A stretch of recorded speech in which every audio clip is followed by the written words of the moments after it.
ak beneen réunion ba nga xamee ne amee na fële sa Diourbel muy CRD nga xamee ne gouverneur de la région moom moo ko jiite woon si biir loolu mu amoon ay ya nga xamee ne que comité d'organisation bi laajoon na ko pour mën a bés bi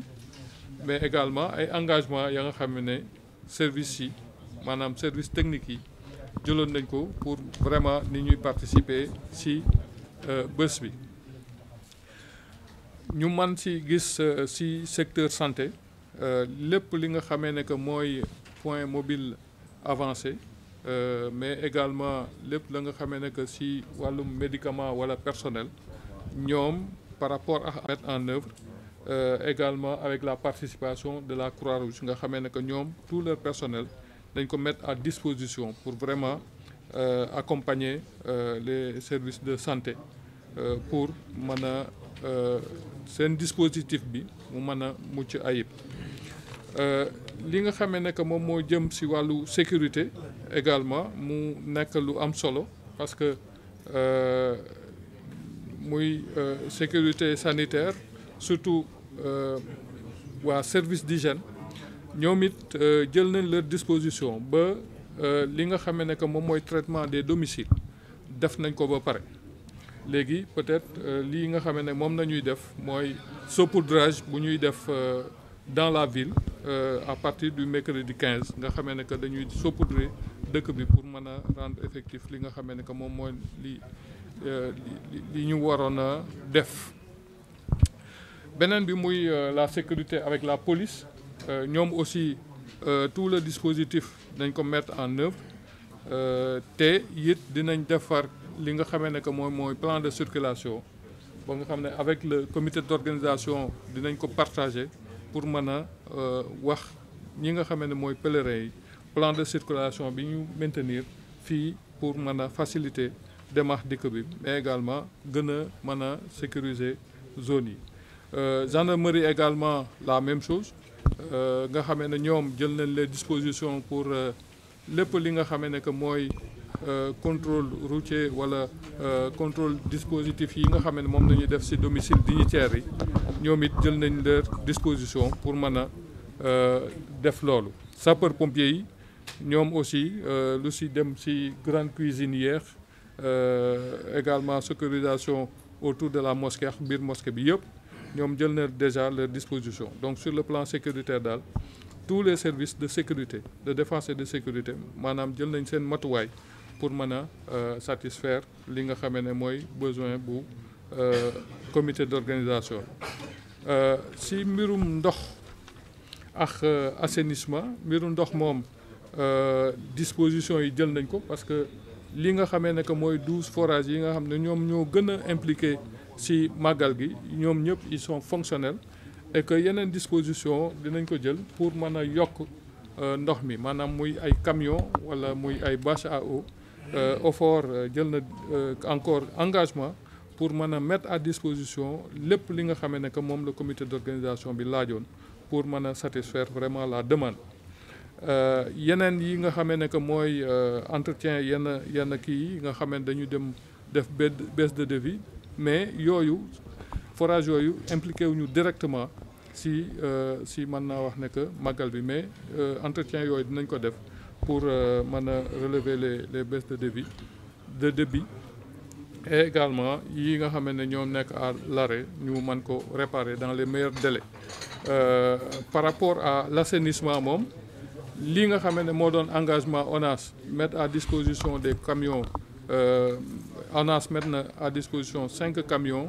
également pour 5 jours def nañ liggéey bi et liggéey boobu it maire bi mu ngi koy compléter ak camions yi mu mettre à disposition et loolu dinañ ko wéyal ba nga xamee ne que besoin yëpp dinañ ko mën a satisfaire beneen bi muy par rapport à l'énergie muy Sénélec bépp li nga xamee ne que mooy engagement Sénélec ñoom déjà jël nañ seen disposition te engagement yi ñu jëndoon vraiment satisfaire nañ ko toujours dama ko fàtte woon sànq ci assainissement muy ICG également ñoom aussi ñoo ngi jouer leur partition ci mbir mi par rapport au nettoiement ak également yenn zones yi ñu mën ko di setal. Beneen kii bi muy lu jëm ci mbiru élevage maanaam li nga xamee ne mooy saytu jur gi mais également li nga xamee ne mooy yàpp bi ñu xam moom la ñuy ndawal bi ñuy utiliser ñoom déjà jël nañ leur disposition te dispositif bi à partir de mercredi dañ ko def aussi bien ci daral yi mais également ci kër kilifa yi nga xamee ne que am na yooyu. Commerce également dina veiller li ñuy tuddee bon approvisionnement du marché déjà ñoom contrôle qualité bi déjà commencé nañ ko depuis semaine bi nga xamee ne que moom moo passé dinañ def aussi li ñuy tuddee contrôle des prix mais également approvisionnement bi marché bi dinañ ci veiller. Sonatel moom dina jël na ay engagement par rapport ak amélioration qualité réseau bi également li nga xamee ne moom la comité wi demandé ñu accompagner ko ci pour vraiment magal bi mën a jaar dans d'excellentes conditions. Mu nekkoon en résumé li nga xamee ne mooy engagement ak disposition yi nga xamee ne moom la service yi jël pour mën a accompagner le comité d'organisation et di gën a ñaaxaat aussi les différents services pour que vraiment disposition yi ñu gën ko mën a respecter pour vraiment ñu am magal dans d'excellentes conditions loolu daal laa amoon lu may wax waaw. Merci beaucoup. Aujourd'hui on s'est réunis ici donc évaluation de la préparation du Magal Kazu Rajab prévu le vendredi 17 février 2023 et avant cette rencontre-là il y a eu une réunion du CLD qui s'est tenue sous la présidence du sous-préfet. Il y a également un CRD qui s'est tenu à Diourbel présidé par monsieur le gouverneur de région. Et aujourd'hui, on est à l'évaluation pour voir exactement le niveau de mise en œuvre des différents engagements des services. On va le sérier par domaine. Donc, par rapport à la santé, donc la mise en place des points avancés. Et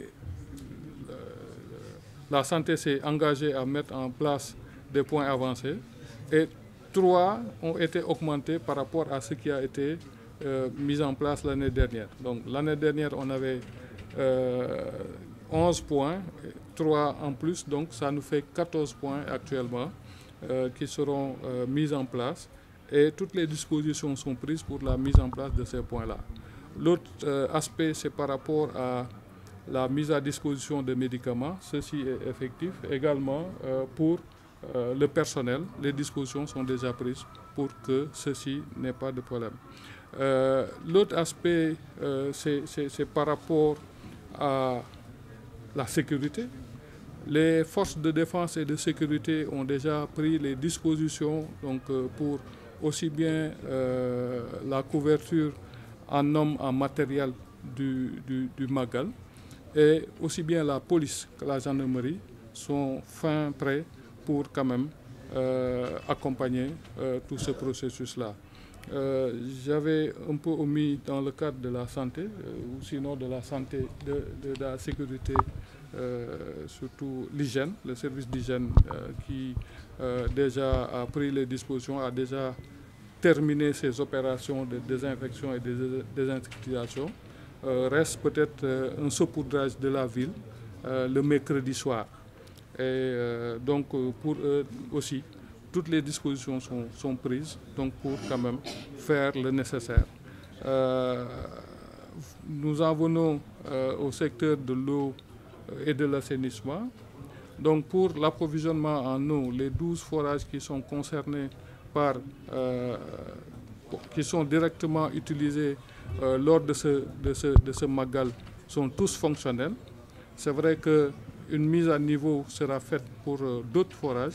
mais quand même les dispositions sont prises pour un bon approvisionnement en eau pour le Magal. En plus de ces forages qui seront mis à nouveau, mais il y a la mise à disposition de camions citernes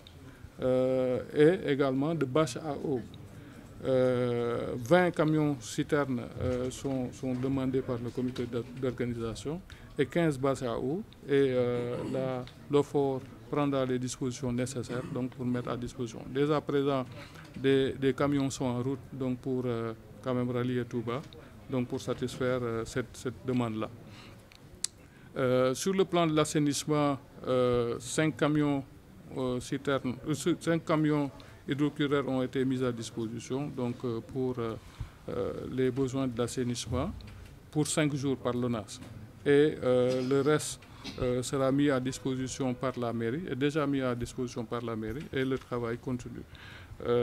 Pour ce qui est l'énergie, la Sénélec notamment, donc toutes les dispositions sont prises et la demande est vraiment satisfaite.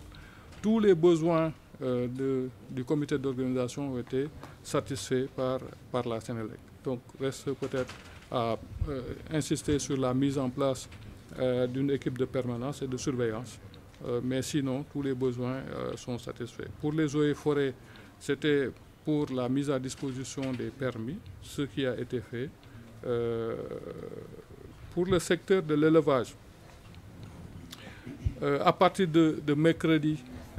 15, le dispositif sera mis en place aussi bien au niveau des forails que des maisons de certains dignitaires, donc pour le contrôle des animaux, mais également de la viande. Et voilà également pour le commerce, donc qui a déjà pris les dispositions et a déjà commencé le contrôle de qualité au niveau du marché. Et l'approvisionnement du marché est correct, à l'exception d'un produit, le sucre, et les dispositions seront prises. L'information sera remontée, donc pour que quand même qu'il y ait un bon approvisionnement en sucre du marché de Touba. La Sonatel, idem, prendra toutes les dispositions pour l'amélioration de la qualité du réseau et pour que les pèlerins soient dans de bonnes conditions donc pour faire un bon magal du Kazu Rajab. En résumé, ce sont les engagements qui ont été pris par les services. Également, on a noté une satisfaction de manière générale par rapport à ces engagements-là, parce que le comité d'organisation vraiment a été accompagné par ces services et quand même sur l'ensemble des points pratiquement il y a une parfaite satisfaction de ce comité d'organisation. Nous lançons un appel aux différents pèlerins quand même pour qu'il y ait un magal sans heure, qu'il se conforme au plan de circulation mis en œuvre par aussi bien la police que le comité d'organisation. Et nous sollicitons les prières pour une réussite même de ce grand magal, mais également des prières pour les différents services qui sont là pour la réussite de leur mission. Merci beaucoup. Amadou Diop. Mon nom là, attends, il doit s'ouvrir. Bismillahir Rahmanir Rahim. Alhamdulillahi Rabbil Alamin. Wassalatu wassalamu ala ashrafil anbiya'i wal mursalin. Sayyidina wa Mawlana Muhammadin wa ala alihi wa ashabihi ajma'in. Assalamu alaikum wa rahmatullahi wa barakatuh. Ci ndigalul Cheikh Abdoul Fattah ñu ngi koy ñaanal mu yàgg fi te ànd ak wér mu jëlee ndigal ci kilifaam Cheikh Aboul Baraka xalifatu Cheikh Mouhamadul Fadil ñu ñaan mu yàgg fi lool te ànd ak wér jaar ci Cheikh Mouhamadul Bachir mi nga xam ne mooy jëwriñu sëriñ bi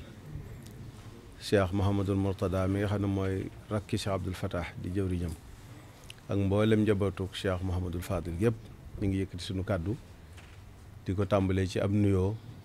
ak ziyaar ak i ñaan jëmee ko ci Cheikh Mouhamadul Muntaqa di ñaan sunu borom bàyyi ko fi mu mooy ko wér ba lépp li mu yéene liggéeyal sëriñ bi lépp mu mën koo def. Cheikh Abdoul Fattah wax ne nañ ñëw teew ci jataay bi mi ngi ak nun ci kër gi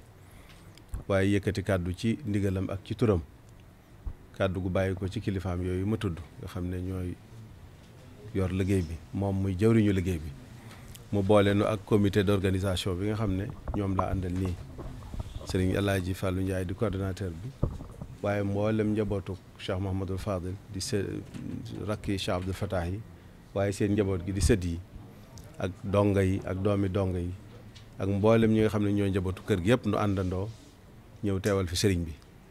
nuyoo boobu nag dañ koy teg ci loxob sëriñ Abdoul Ahad Ka mi nga xam ne mooy meeru dëkk bi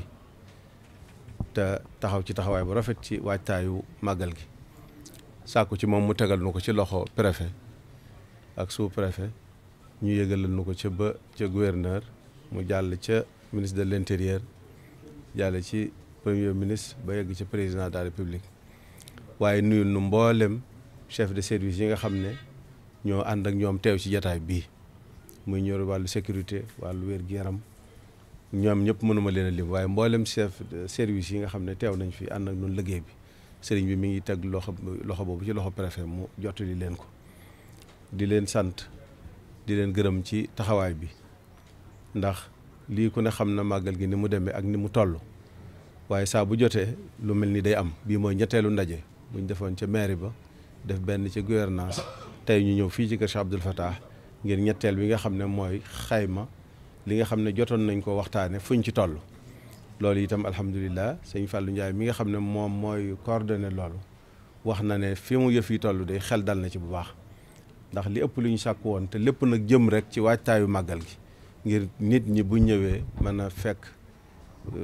dal yoo xam ne dal yu waajal lay doon waaye ñëwin wi itam mën a jàppandi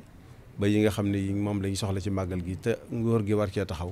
gouvernement bi war cee taxaw loolu rek la ñu sàkku te loolu wax na ne ñu ngi ci sori bu baax kon ñu ngi sant ci lu weesu woon di am yaakaar ci leenu ñoom jëm ñaan sunu borom kàttan nan ba mën koo def nañ ko war a defee bis bi nag doon di bis bu am solo boo xam ne dañ ko war di wax sax bis bu set ndax alquranul karim la alquran moom damay jégalu sax baatu sàppi kenn ñi mu ko cee wax bis bu set ñu jàng fatiha ay yoon ci julli te loolu fàttali la wa dakkir fa inna dikra tanfaul muminin dakkir in nafaati dikra kon ñu fàttali nag bis bu màgg la di bis bu tedd bis boo xam ne borom bi subhaanahu wa taala daf cee teraloon soppeem ba di jaamam ba di yonent bi sallallahu alayhi wa sallam reñaane ko jële ko masjidil haram yóbbu ko masjidil aqsa waaye yéegal ko nag ca déeleem ya mu dem ba fa ko soob mu won ko fa la ko soob jox ko fa la ko soob déey ko fa la ko soob waaye jox ko sëriñ boo xam ne moom na lu indaaleel moo tax léegi bi waxtu wi julli yu jotee ñu ne nañ joxe waxtu wi ndax ci fàttaliku buñ ko mënoon a wax anniversaire u julli mooy tey te ki tax ñu daje fi muy Cheikh Mahamadul Fadil di Cheikh na Ahmadul Khadim dafa fonkoon jaamu yàlla boo wax ne lépp lu ngeen may defal bu waxtu wi jotee na ngeen bàyyi loola dem joxe farata ji misaal yu baree bari am na ci waaye bindal nu ko nag wa alam bi ann afdala taati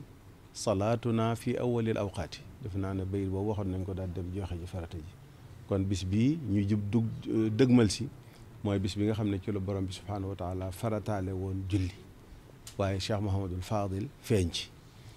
isra al mi'raj nag alquran moo na ko nettali ñun ñëpp jàng nañ ko ci alquran waaye Cheikhuna al Xadim radiyallahu anhu moom itam nettali ñu ko ci anam goo xam ne buñ ko ñemee woon wax dañ naan da ngay defe ne kii moom da ko fekke ndax na mu amee la ca xew ña mu romb nañ ko màggale cër yiñ ko jox na ko borom bi subhaanahu wa taala def lépp dana ko bindal ñu di ko jàng waxtu wu ne sural amini maa al amini fawqa al amini lil asfiyaay qad xaasa faxra min xiina asra bil jismi jahra bil imtiraay qad baata yasri min baadi tuhri mudima bisri fi la nga xam ne noonu la ko tuddee qad qaddamoohu nga xam ne day mel na nag ñam doon romb nag duwaajahu waxtaramahu dawi naqaay wa saada fihim wa baana anhum wa siina anhum bada irtiqaay lépp sëriñ bi nettul nañu ko ñun ñëpp di ko jàng kon bis bi dafa tedd am taarix boo xam ne alxuraan da koo indi Cheikhuna al Xadim radiyallahu anhu leeralaat ko muy bisu jullit yëpp nag waaye Cheikh Mouhamadul Fadil mi nga xam ne moo ci feeñoon ñu di ko ci fàttaliku di ko ci màggal di ko ci ñaanal di ko ci siyaare moom itam doon koo xam ne dafa doonoon nitu ñëpp amul woon li ñuy tudde xejj ak seen nit ku nekk rek yàlla mi ko bind la daan xool ci moom loolu sëriñ bi wax ne waraaxi fi kulli xalqin xaqa man xalaqa te muy xadisu sallallahu alayhi wa sallam boo xam ne sëriñ bi dañu ko leeralaatal noonu la doon dunde muy bisu ñaan di bisu ziyaara di bisu bernde di bisu jokku mbokk di bisu fedd li kóllëre di bisu ñaanal way dawli di bisu jàng xasaayid yi nga xam ne lépp lu ñu nit ki mën a xalaat ci tudd yàlla ak màggal yàlla ak wéetal yàlla waaye tagg borom bi subhaanahu wa taala waaye ñaan tagg yonent bi sallallahu alayhi wa sallam ak julli ci moom ak ñaan lépp sëriñ bi def na ko ci anam goo xam ne jàpp nañ ne mën nañoo jàpp ne keneen lottu na ci. kon loolu bis bi dañ cee war a def mooy bis loolu rek moo ko tax a jóg waaye doon bis boo xam ne itam ñëpp dañ ko bokk te ñëpp nangu ne ñoo ko bokk ndax am na sax ay réew yoo xam ne bis boobu buñ ko defee ba ci suba sa feet la cee doon. Cheikh Ahmadul Moustapha Falilu mi nga xam ne moo ko taxawalal Cheikh Ahmadul Fadil daana am ay ndaw yu mu yebal bitim réew ñuy dem di fa màggali ji bis boobu bi waaye foofu am na ci réew yoo xam ne réew yi jullit bu ñu fa masaan dem dañuy fekk ne ñoom bis bi buñ ko defee ba ca suba sa guddi gi ba ca suba sa feet lay doon kon bis la boo xam ne àdduna bi yëpp ñoo ko bokk ñu ciy fàttaliku Cheikh Mouhamadul Amin mi nga xam ne moom itam mbiram dafa dugg ci biir Cheikh Mouhamadul Fadil li sëriñ bi waxoon ne damaa seey ci biir Cheikhul Khadim moom noonu la mel ci kër Cheikh Mouhamadul Fadil ndax gis ngeen bisam bi ni mu duggee ci bis bu sëriñ bi nga xam ne kon jataay bi ñuy def benn jataay bi la jataayu waajal màggalu Kazu Rajab waaye jataayu waajal màggal bisub Cheikh Mouhamadul Amin Cheikh Abdoul Fatah wax ne kon ci ndigalul Cheikh Aboul Baraka ak Cheikh Ahmadul Bachir ak rakkam Cheikh Ahmadul Murtada ak mboolem njabootu kër gi mi ngi soññiwaat mbooloo mi yëpp di wax ne bis bi ñëpp ko bokk Cheikh Mouhamadul Fadil ñëpp ko bokk kon na ñëpp ñëw ànd ak nun fàttaliku bis bi ñaan ci sargalante ci dundal bis bi dundal julli dundal taraanga jooju yi nga xam ne moom la ci borom subhanahu wa taala defal yonent bi sallallahu alayhi wasallam waaye dundal ci bokk na ko Cheikh Mouhamadul Fadil baaxoo woon a def waaye itam ñu xam ne lépp lu fi waay ñaa indi ci aajo joo xam ne da nga ko bëgg ñaan ko sa borom jaarale ko Cheikhul Khadim Cheikh Mouhamadul Fadil na nga am yaakaar bu wér ne sunu borom dana ko defal gépp tawat yoo xam ne nit indaale ko na fi itam na rafet njort am yaakaar bu wér ne sunu borom dana ko teggil kon ne ko sunu mbokk mu baax ma daan wax kuy ñëw bagaan goo am lu mu rëy rëy na nga ko indi te xam ne duy ko bu niroo lu xaw a bari itam lu tuuti la ci kàttanu borom bi subhaanahu wa taala lu tuuti la ci mayam yi te li mu yor bindeef yi rek moo tax ñoom la ko xaroo te ku ko laaj la bëgg buur la boo xam ne lu ko jaamu gën a laaj loola moom mooy lim gën a bëgg ndax mooy jaamu ko mooy wéetal ko xam ne moom moo am mooy mën a maye te du jeexal dara te lim yor bindeef yi rek ñoo ko moom ñu koy yëgal itam ni ko sëriñ bi waxee woon mboolem yoonu murit mboolem njabootuk sëriñ bi mboolem jullit yi waaye mboolem Sénégal yi di séentu ñëpp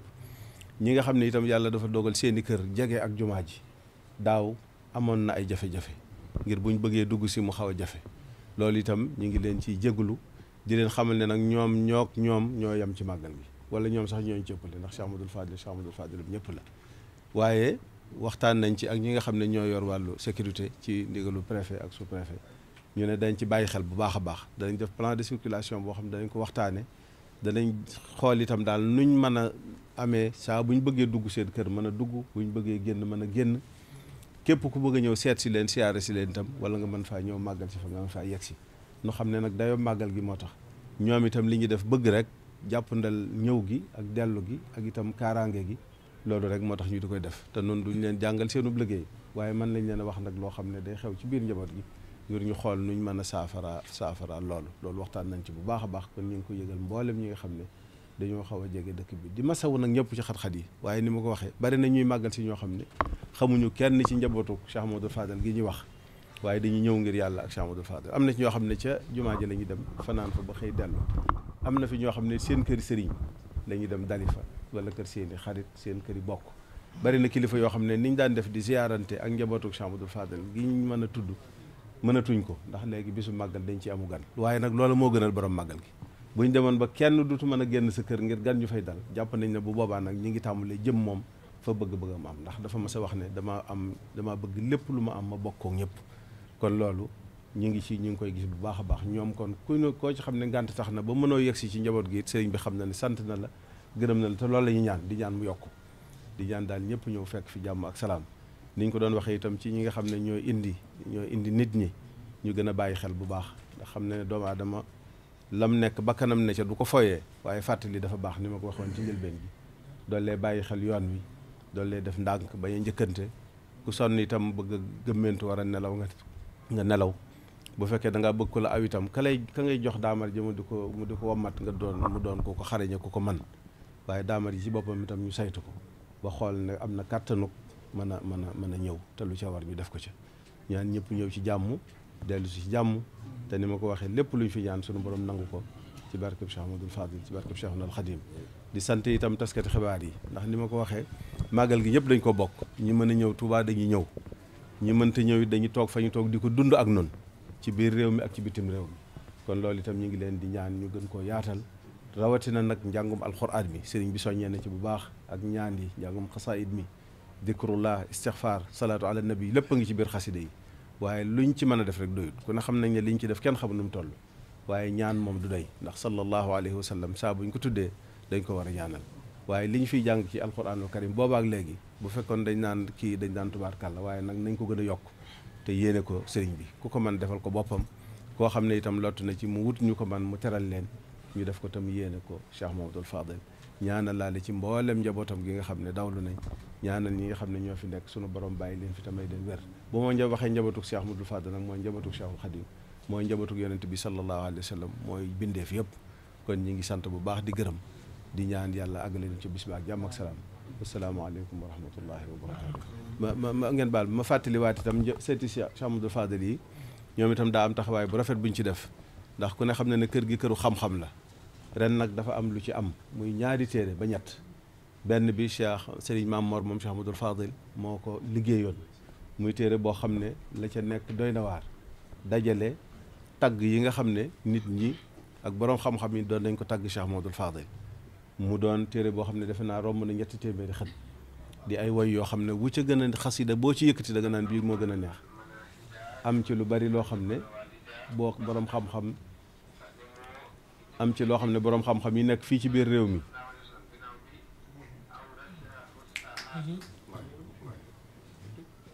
am ci loo xam ne boroom xam-xam yi nekk fii ci biir réew mi ñoo ko def jëmale ko Cheikh Amadou Fadel muy tagg yu kawe macha allah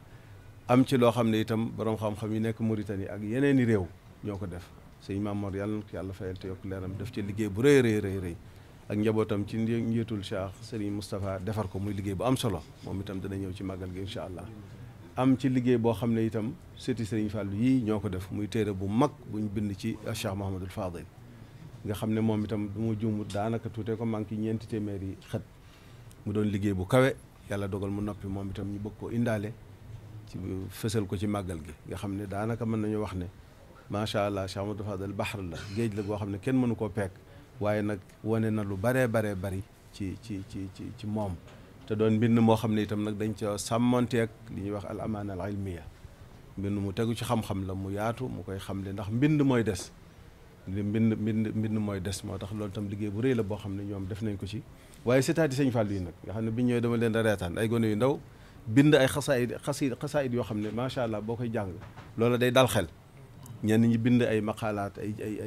kii yuñ bind ci sëriñ bi yoo xam ne wax dëgg yàlla lu tegu ci xam-xam la boo xoolee seen âge ak niveau bi da ngay xam ne lii kéemaan la loolu kon dal na xel loolu itam sëriñ bi mi ngi xam ne luy am ci bis bi la ak exposition maarat boo xam ne dañ koy def moom itam rek ci xayaat Cheikh Amadou Fadel moom itam daayira ahfaad yi ñoo koy taxawal loolu itam ñu ngi koy yëgal bëgg ñëpp yaatal ko te xam ne ay njariñ rek moo fa nekk ndax bis bi day bisub Cheikh Amadou Fadel doon ab jataayam ñu bëgg nag luñ ci mën a woote ci ab liggéeyam mën ko wane ci ay jikkoom mën ko wane ci ay melokaanam mën ko wane ci ay doxinam ngir àddina bi mën koo xam mën cee jariñu loolu mooy liggéey bi asalaamaaleykum wa rahmatullahi wa